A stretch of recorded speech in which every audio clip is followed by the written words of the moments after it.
Hello বন্ধুরা, আজকে আমি 2014 সালের অন্যতম সেরা মুভি হাউডিনির এক্সপ্লেইন ভিডিও নিয়ে চলে এসেছি। মুভির শুরুতে আমরা দেখি সর্বশ্রেষ্ঠ জাদুকর হ্যারি হাউডিনি একটি ব্রিজের কিনারায় দাঁড়িয়ে আছে। তার সমগ্র শরীর লোহার শিকল দিয়ে বাঁধা। ব্যাকগ্রাউন্ডে হাউডিনি জানায় যেখানে বাকি সবাই তাদের ব্যস্ততায় ভরা জীবন থেকে পালাতে চায়, সেখানে সে তার অ্যাক্টের মাধ্যমে মৃত্যু থেকে পালানোর চেষ্টা করে। তারপর সে ব্রিজ থেকে একটা বরফ জমা জলাশয়ের মধ্যে লাফিয়ে পড়ে। একটা বিশাল ভিড় অবাক হয়ে সেসব দৃশ্য দেখতে থাকে। এরপর 17 বছর আগের ঘটনা দেখানো হয়, যেখানে হাউডিনি তার স্ত্রী বেসের সাথে বেশ্যালয়ের মতো একটা জায়গায় যায়। হাউডিনি সেখানে তার জাদু দেখিয়ে সবার মনোরঞ্জন করতে গিয়েছিল, কিন্তু জায়গাটির জীর্ণ এবং দূষিত অবস্থা দেখে সে নিজের মন পরিবর্তন করে। সেখান থেকে চলে যাওয়ার সিদ্ধান্ত নেয়, কিন্তু বেশ জানাই তাদের কাছে আর কোনো উপায় নেই। এখন তাদের টাকার খুব প্রয়োজন।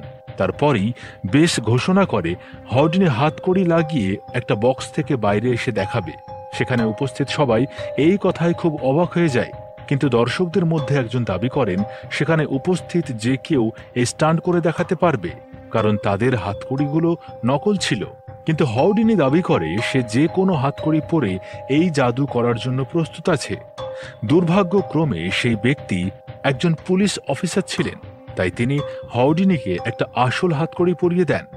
প্রথমে হাউডিনি খুবই ভয় পেয়ে যায়, কিন্তু তারপরই পিছনে ঘুরে চালাকি করে তার বেল্টের মধ্যে থেকে একটা ছোট সূঁচ বের করে নিজেকে মুক্ত করে নেয়। সেখানে উপস্থিত সমস্ত দর্শক তার খুব প্রশংসা করতে থাকে। সেদিনের পর থেকে আমেরিকার সবাই হাউডিনিকে সর্বশ্রেষ্ঠ জাদুকর বলে ডাকতে থাকে। তারপর সে বিভিন্ন রকম শোতে গিয়ে এই অ্যাক্ট করে দর্শকের মনোরঞ্জন করতে থাকে। হাতকড়ি ছাড়াও লোহার শিকল থেকে মুক্ত হয়েও সে দেখাতে থাকে। এরপর একদিন বেশ বলে জাদু করা ছাড়াও সে জীবনে অন্য কিছু করতে চায়, কিন্তু হাউডিনি জানায় সে তার পুরনো সাধারণ জীবনে ফিরে যেতে চায় না, বদলে সে পৃথিবীর সর্বশ্রেষ্ঠ জাদুকর হতে চায়। এরপর কিছু বছর আগের ঘটনা দেখানো হয়, যেখানে আমরা দেখি হাউডিনি এবং তার ছোট ভাই ড্যাশ গ্রামে একটা জাদুর শো দেখছিল। সেই শো দেখে হাউডিনি এতটাই প্রভাবিত হয়েছিল যে সে জাদুকর হওয়ার সিদ্ধান্ত নেয়। ছোটবেলা থেকেই রাস্তার ধারে ছোটখাটো জাদু করে সে কিছু অর্থ উপার্জন করতে থাকে। পরবর্তীকালে সেই টাকা ঘরে নিয়ে এসে সে তার মাকে দেয়। তার মা এসবে খুশি হলেও তার বাবার এসব একদম পছন্দ হতো না, তাই সে নিজের ভাইয়ের সাথে ঘর ছেড়ে বেরিয়ে পড়ে। মেলায় জাদু দেখিয়ে দুই ভাই তাদের এবং তার মায়ের খেয়াল রাখতে শুরু করে। কিন্তু বছর পর এমনই একদিন জাদু দেখাতে দেখাতে হাউডিনি বেশকে নাচতে দেখে। তখন থেকেই সে তার জন্য পাগল হয়ে যায়। পরবর্তীকালে সে বেশকে তার সাথে কাজ করার জন্য রাজি করায়। তারপর থেকে তারা দেশ বিদেশ ঘুরে বড়লোকদের জন্য জাদু দেখাতে থাকে। অপরদিকে হাউডিনির ভাইও তারই মতো জাদু দেখিয়ে অর্থ উপার্জন করতে থাকে। এসব দেখে হাউডিনি ভাবে সে এমন জাদু করবে যা পৃথিবীতে কেউ নকল করতে পারবে না। পরবর্তী সিন 1896 সালে দেখানো হয়, যেখানে হাউডিনি এবং বেস একটা বিখ্যাত জেলে গিয়ে সেখানকার জেলারের সাথে দেখা করে। তারা জেলারকে হাউডিনিকে জেলে বন্দি রাখার কথা বলে। উত্তরে জেলার জানান তিনি কেবল অপরাধীকেই জেলে বন্দি রাখেন। সেই কথা শুনে হাউডিনি তাদের কারাগারের নামে অনেক বাজে কথা বলতে থাকে। সে আরও জানায় এই কারাগার থেকে সে কিছুক্ষণের মধ্যেই বেরিয়ে যেতে পারবে। এর জন্য সে $100 শর্তও লাগায়। রেগে গিয়ে জেলার তাকে কারাগারে বন্দি করে দেয়। আসলে হাউডিনি সেখানে তার নতুন জাদু দেখিয়ে তাড়াতাড়ি বিখ্যাত হওয়ার চেষ্টা করছিল। কারাগার থেকে যাওয়ার আগে বেশ হাউডিনিকে কিস করে। এতে জেলারের সন্দেহ হয়। সে ভাবে বেশ কিস করে হাউডিনির মুখে কোনো পিন দিয়ে দিয়েছে, কিন্তু পরীক্ষা করেও সে হাউডিনির মুখে কোনো পিন পায় না। কিছুক্ষণ পর হাউডিনি মুখ থেকে একটা ছোট্ট সূঁচ বের করে নিজেকে মুক্ত করে জেল থেকে পালিয়ে যায়। আসলে কিস করার সময় বেশ তার মুখে একটা সূঁচ রেখে দিয়েছিল, কিন্তু জেলারকে পরীক্ষা করতে আসতে দেখে হাউডিনি সেই সূঁচ গিলে নিয়েছিল। হাউডিনির জেল থেকে পালানোর খবর চারিদিকে ছড়িয়ে পড়ে। এরপর রাতারাতি সে সবার স্টার হয়ে যায়। দেশের সবাই তার জন্য পাগল হয়ে যায়। সবাই তাকে এর থেকেও বেশি বড় এবং সুরক্ষিত জেল থেকে পালানোর জন্য চ্যালেঞ্জ করতে থাকে। একদিন হাউডিনি সেই চ্যালেঞ্জ অ্যাকসেপ্ট করে। 1900 সালে শিকাগোর একটা বিখ্যাত জেলে সে পুনরায় এই অ্যাক্ট করতে যায়। এই জেলে জেলাররা তার সমস্ত শরীর লোহার শিকল দিয়ে বেঁধে দেয় এবং তার মুখেও একটা টেপ লাগিয়ে দেয়। কিন্তু 5 মিনিটের মধ্যে হাউডিনি সেখান থেকে এমনভাবে পালিয়ে যায় যেন সে হাওয়ার মধ্যে উধাও হয়ে গেছে। এমনই অনেকবার করার পর সমগ্র পৃথিবীতে সে দ্য হ্যান্ডকাফ কিং এবং the breakers of the chains নামে প্রসিদ্ধ হয়ে যায়। পরবর্তী সিনে সে তার জাদুর জন্য প্রয়োজনীয় জিনিস কিনতে একটা দোকানে যায়। দোকানদার জিম দাবি করে সে হাউডিনিকে খুব ভালোভাবে চেনে। জিম জানায় সে অন্যান্য জাদুকরদের জন্য অনেক কিছু বানিয়েছে। হাউডিনিকে তার কাজের খুব প্রশংসা করে। জিম তাকে একটা কাচের বক্সের মডেল দেখায়। সেই বক্স সম্পূর্ণ জল দ্বারা ভরা ছিল। জাদুকরকে সেই বাসকে উল্টো করে টাঙিয়ে বন্ধ করে দেওয়া হতো এবং জাদুকরকে সেই বক্স থেকে মুক্ত হয়ে পালিয়ে যাওয়ার চেষ্টা করতে হতো। কিছুদিন পর হাউডিনি বেসের সাথে জিমের ওয়ার্কশপে যায়, যেখানে জিম তার সেই মডেলের উপর ভিত্তি করে একটা বক্স বানিয়েছিল। হাউডিনি একবার সেই অ্যাক্ট করার চেষ্টা করে। জিম তাকে উল্টো করে টাঙিয়ে বক্সের মধ্যে বন্দী করে দেয়। এরপর কিছুক্ষণ সে জলের মধ্যে শ্বাস আটকে থাকে। হাউডিনির বাইরে আসার ইশারা করার সাথে সাথেই জিম তাকে বাইরে নিয়ে আসতে যায়, কিন্তু দুর্ভাগ্যক্রমে সেই বক্সের ঢাকনা আটকে যায়। এতে সবাই খুব ভয় পেয়ে যায়। জিম সঙ্গে সঙ্গে একটা কুড়াল দিয়ে সেই কাচের বক্স ভেঙে দেয় এবং হাউডিনিকে বাঁচিয়ে নেয়। কিছু সময় পর হাউডিনি এই শো দর্শকের সামনে করতে যায়।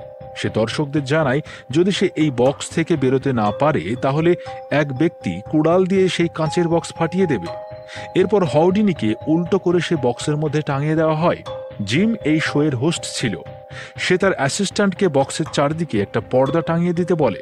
তার আশেপাশে পর্দা টাঙিয়ে দেওয়া হয়, কিন্তু অনেকটা সময় কাটার পরও হাউডিনি কোনো শব্দ করে না। এতে সবাই খুবই ভয় পেয়ে যায়। সেই ব্যক্তিও কুড়াল দিয়ে কাঁচ ফাটিয়ে দেয়, কিন্তু যখন সেই ব্যক্তি ঘুরে দাঁড়ায় তখন আমরা জানতে পারি সেই ব্যক্তি অন্য কেউ নয়, বরং হাউডিনি নিজেই। এই জাদু দর্শকরা প্রথমবার দেখেছিল। তারা সবাই হাউডিনির খুব প্রশংসা করে। হাউডিনির কথা শুনে ইউএস এর সিক্রেট সার্ভিসের ডিরেক্টর তাকে নিজের অফিসে ডেকে পাঠান। তিনি জানতে পেরেছিলেন হাউডিনি বেআইনিভাবে বর্ডার পাস করে এই দেশে বসবাস করছিল এবং তার বেকার জাদু দেখিয়ে লোককে বোকা বানাচ্ছিল। সৌভাগ্যক্রমে তার আগেই হাউডিনির আলাপ হয় স্যার উইলিয়ামের সাথে। তিনি এক ব্রিটিশ সিক্রেট সার্ভিস MI5 এর হেড ছিলেন। নকল কাগজ তৈরি করে তিনি হাউডিনির জন্মস্থান হাঙ্গারিতে ইউএস করে তার সমস্যা সমাধান করে দেন, কিন্তু বদলে তিনি হাউডিনিকে ইউকে এবং ইউএস এর শত্রুদের গুপ্ত তথ্য আনতে বলেন। এরপর একদিন মিশনের জন্য হাউডিনি জার্মানির কাইজার পরিবারকে জাদু দেখাতে যায়। সেখানে সে বন্দুক থেকে চলা গুলি ধরে দেখিয়ে সবাইকে অবাক করে দেয়। তারপর সে কাইজার পরিবার থেকে প্রাপ্ত গুপ্ত তথ্য উইলিয়ামের এক সঙ্গী রিলেকে জানায়। রিলে হাউডিনিকে রাশিয়ান গ্রামারের উপর ভিত্তি করে একটা লাল বই দেয় এবং তাকে রাশিয়াতে এক মিশনে পাঠায়। কিছুদিন পর হাউডিনি এবং বেস রাশিয়ার মস্কোতে এক সুনামধন্য পরিবারের জাদু দেখাতে চায়। হাউডিনি সবাইকে খুশি করার জন্য একটা খেলা খেলে। সে সবাইকে তাদের মনের ইচ্ছা একটা কাগজে লিখে রাখতে বলে এবং তাদের মধ্যে যে কোনো একজনের ইচ্ছা পূরণ করার প্রতিশ্রুতি দেয়। সবাই নিজের নিজের ইচ্ছা একটা কাগজে লিখে দেয়। তারপর তাদের পরিবারেরই এক বাচ্চা একটা কাগজ তুলে হাউডিনির হাতে দেয়, যাতে লেখা ছিল সেই ব্যক্তি ক্রেমলিন বেল শুনতে চান। এটা শুনে সবাই হাসতে শুরু করে, কারণ সেই ঘন্টা গত 100 বছরে একবারও বাজেনি। কিন্তু হাউডিনি তার জাদু দেখানোর জন্য একটা দড়ি বের করে এবং যখনই সেই বাচ্চা দড়ি ধরে টানে ক্রেমলিন বেল বাজতে শুরু করে। হাউডিনির এই অদ্ভুত জাদু দেখে সবাই হাঁটু গেড়ে বসে পড়ে। পরের দিন হাউডিনি উইলিয়ামের সাথে দেখা করে তাকে রাশিয়ানদের মনোভাবের কথা জানায়। উইলিয়াম তার কাজে খুবই খুশি হয়। তিনি হাউডিনিকে ঘন্টা বাজার পিছনে আসল রহস্য জিজ্ঞাসা করেন। হাউডিনি জানায় সবই তার পূর্ব পরিকল্পনা ছিল। সে নিজের লেখা একটা কাগজ বাচ্চার সামনে রেখেছিল এবং পরবর্তীকালে যখন বাচ্চাটা সেই দড়ি ধরে টেনেছিল তখন জিম ক্রেমলিন বেলে গুলি চালিয়েছিল। এরপর উইলিয়াম হাউডিনিকে জার্মানিতে গিয়ে গুপ্ত তথ্য আনতে বলে। জার্মানিতে হাউডিনি অফিসার এবং দর্শকের সামনে একটা শো করে। জিম সবাইকে জানায় হাউডিনি একটা সিন্দুকের মধ্যে বন্ধ আছে, যেখানে সে 10 মিনিট পর্যন্ত নিজের শ্বাস আটকে রাখতে পারবে। কিন্তু আসলে হাউডিনি সিন্দুকের মধ্যে ছিলই না। সে অফিসের মধ্যে ঢুকে জরুরি কাগজ চুরি করছিল, কিন্তু হঠাৎই অফিসার একটা মেয়ের সাথে তার অফিসে ফিরে যায়। ফলে হাউডিনিকে অফিসের এক সিন্দুকের মধ্যেই লুকোতে হয়। অন্যদিকে অফিসার সেই সিন্দুককে খোলা অবস্থায় দেখে তাতে তালা লাগিয়ে দেয়। আমরা সবাই জানি হাউডিনি তালা খোলাতে এক্সপার্ট ছিল, কিন্তু এই পরিস্থিতিতে সেও ভয় পেয়ে যায়।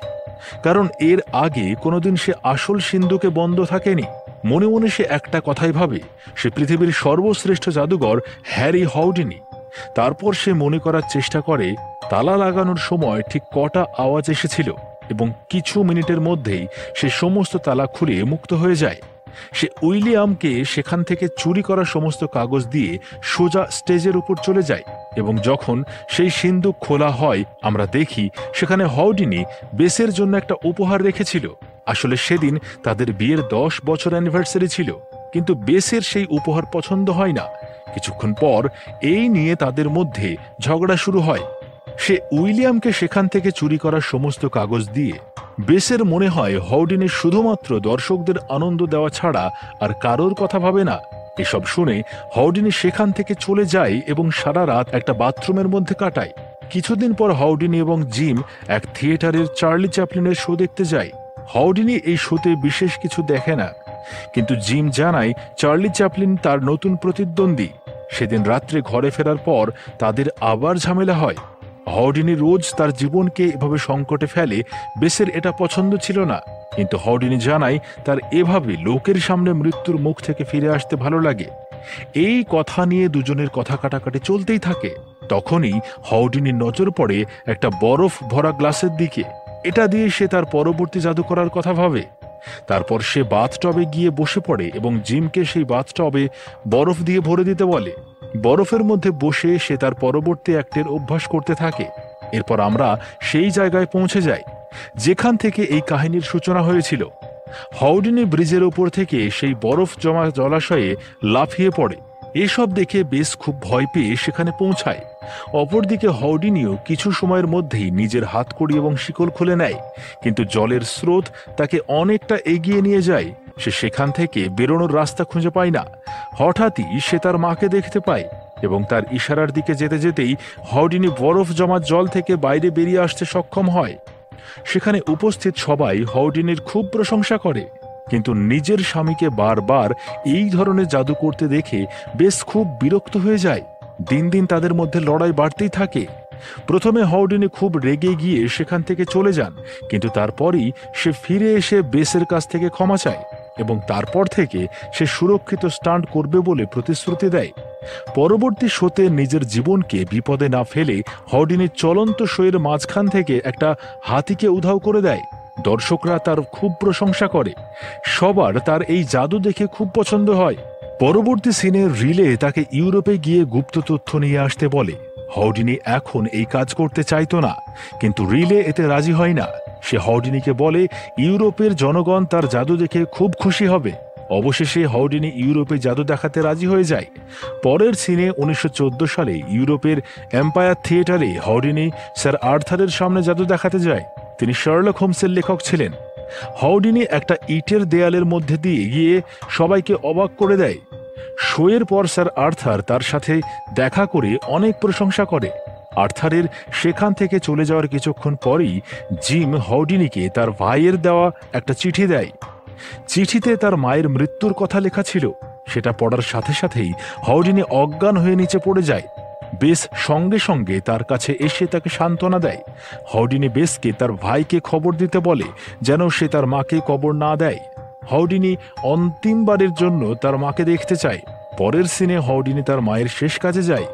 জিম সেখানে এসে হাউডিনিকে তার মায়ের আত্মার সাথে কথা বলতে বলে, যেমন সে তার কোনো এক শোতে করেছিল, কিন্তু হাউডিনি জানায় এটা কেবলমাত্র দর্শকদের আনন্দ দেওয়ার জন্যই একটা অ্যাক্ট ছিল। তার কাছে কোনো সুপারন্যাচারাল পাওয়ার নেই। মায়ের মৃত্যুর পর হাউডিনি অনেকটাই পরিবর্তিত হয়ে যায়। প্রতিদিন সে তার মাকে স্বপ্নে দেখতে পায়। সে অনেক রকম তান্ত্রিকের কাছে যায় যারা মৃত ব্যক্তির আত্মার সাথে কথা বলিয়ে দেওয়ার দাবি করত, কিন্তু দুর্ভাগ্যক্রমে তারা সবাই ভণ্ড ছিল। হাউডিনি তাদের সত্য জনগণের সামনে উদ্ঘাটন করে 1925 সালে একটা বইও লেখে। কিছুদিন পর হাউডিনি পুনরায় স্যার আর্থার এবং তার স্ত্রী ডয়েলের সাথে দেখা করে। ডয়েলে জানান তিনি হাউডিনির মায়ের আত্মার সাথে কথা বলতে তাকে সাহায্য করতে পারেন। এমন সময় এক জ্যোতিষী সেখানে উপস্থিত হয়। সে হাউডিনির হাত দেখে বলে সে খুব তাড়াতাড়ি মারা যাবে। তার কথায় বেশি পাত্তা না দিয়ে হাউডিনি ডয়েলের সাথে তার মায়ের আত্মার সাথে কথা বলতে বসে পড়ে। হঠাৎই ডয়েলে একটা পেন্সিল দিয়ে কাগজে কিছু লেখে।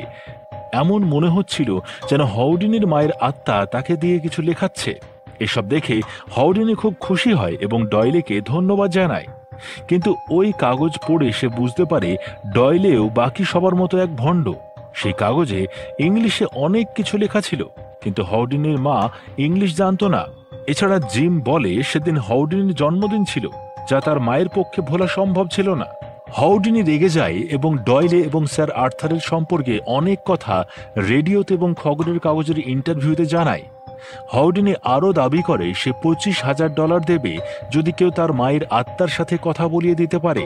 এরপর 1926 সালে হাউডিনি বস্টনের এক তান্ত্রিক মার্জারির সাথে দেখা করে।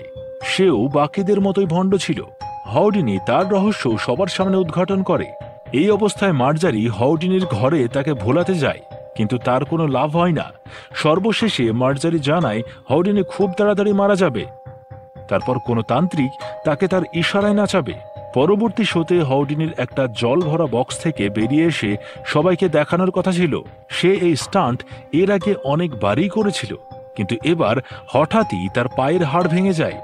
ডাক্তার তাকে আরাম করার পরামর্শ দেয়, কিন্তু হাউডিনি তারপরেও তার ভাঙা পা নিয়ে পরবর্তী শোতে পৌঁছে যায়। পরবর্তী সিনে এক ফ্যানের সাথে কথা বলার সময় হঠাৎই এক ব্যক্তি ডয়েলের বিরুদ্ধে কথা বলার জন্য তার উপর হামলা করে দেয়। হাউডিনি যন্ত্রণায় ছটফট করতে থাকে, কিন্তু সে এ ব্যাপারে বেস এবং জিমকে জানায় না। তারপর সে পরবর্তী শো করার জন্য যায়, কিন্তু স্টেজেই অজ্ঞান হয়ে যায়। জিম তৎক্ষণাৎ অ্যাম্বুলেন্স ডেকে পাঠায়। ডাক্তার জানায় হাউডিনির অবস্থা খুবই শোচনীয় এবং তাকে বাঁচানো খুবই মুশকিল। এরপর এক ডাক্তার হাউডিনির কাছে এসে তাকে তার অবস্থার কথা জানায়। তিনি আরও জানান হাউডিনি কত মহান জাদুকর এবং সে কত দর্শকের মুখে হাসি ফুটিয়ে তুলেছে। অপরদিকে জিম এবং বেস এই খবর জানতে পেরে দুঃখে ভেঙে পড়ে। রাতারাতি এই খবর চারিদিকে ছড়িয়ে পড়ে এবং পৃথিবীর বিভিন্ন প্রান্ত থেকে বেসের কাছে হাউডিনির জন্য চিঠি আসতে থাকে। এসব দেখে বেসের চোখে জল চলে আসে। অবশেষে সে বুঝতে পারে দর্শকদের মুখে হাসি ফুটিয়ে তুলে তার স্বামী কত মহান কাজ করেছে। দুর্ভাগ্যক্রমে কিছুদিনের মধ্যেই মাত্র 52 বছর বয়সে হাউডিনি মারা যায়। জীবনের শেষ পর্যায়েও তার দেখভাল করা একটা নার্সের মধ্যে সে তার মাকে দেখতে পায়। সমগ্র পৃথিবী মহান হাউডিনির মৃত্যুতে শোক পালন করে। মুভির শেষে আমরা দেখি বেস নিউ ইয়র্কের এক চার্চে কোনো তান্ত্রিকের কাছে গিয়ে হাউডিনির আত্মার সাথে কথা বলার চেষ্টা করে।